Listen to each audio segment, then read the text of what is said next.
जी अस्सलाम वालेकुम। लो जी, आज जा रहे हैं साउथ अफ्रीका विज़िट के लिए फ़ाइल जमा करवाने जेरीज़।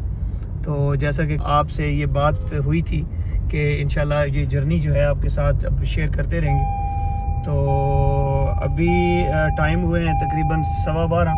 बेसिकली थोड़ा लेट हो गए हैं। रात को फ़्लाइट थी एक कज़न की, उसको सुबह रिसीव किया है तो थोड़ी देर में सो गया था, इसीलिए लेट हो गया हूँ। अभी इंशाल्लाह यहाँ से फ्यूल जो है वो डलवाते हैं और सीधा चलते हैं जेरीज़ चक शहजाद जो बनीगाला के साथ है इंशाल्लाह।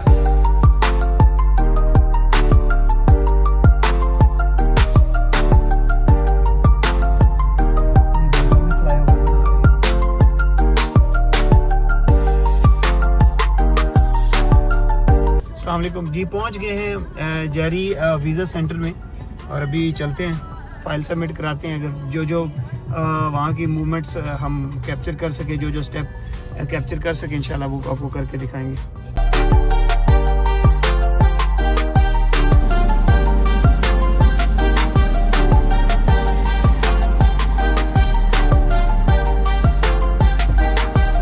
अस्सलाम वालेकुम। अल्हम्दुलिल्लाह सबमिटेड।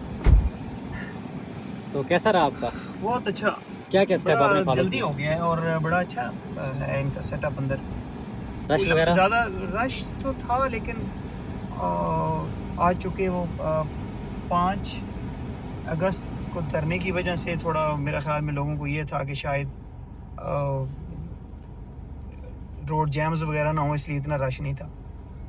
बाकी थोड़ा फ़ी कलेक्शन पे थोड़ा टाइम लगता है वहाँ पे, ज़ाहिर है एक ही उनका बूथ होता है फ़ी कलेक्शन का, बाकी तो हर कंट्रीज़ के हिसाब से उन्होंने सेपरेट और बनाए हुए हैं, वो रोज़ होती हैं, क्यूज़ होती हैं। तो सबसे डिफिकल्ट आपको क्या चीज़ लगी? कोई मुश्किल यहाँ पे पेश आई? भी डिफिकल्ट नहीं, आपकी फ़ाइल मुकम्मल है, ज़बरदस्त। कोई नहीं, हर बंदे को अप्लाई करना चाहिए। बिल्कुल करना चाहिए, बिल्कुल करना चाहिए। अगर वो उनकी कोई थोड़ी बहुत हिस्ट्री है ऑलरेडी, उन्होंने कुछ कंट्रीज़ विज़िट की हुए हैं तो उनको लाजमी करना चाहिए और वीज़ा देती है। अगर ये चीज़ 15 से 20 दिन का टाइम ले रही है एम्बेसी, कुछ ज़्यादा लंबा चौड़ा टाइम भी नहीं। चलें, बेहतर हो गया।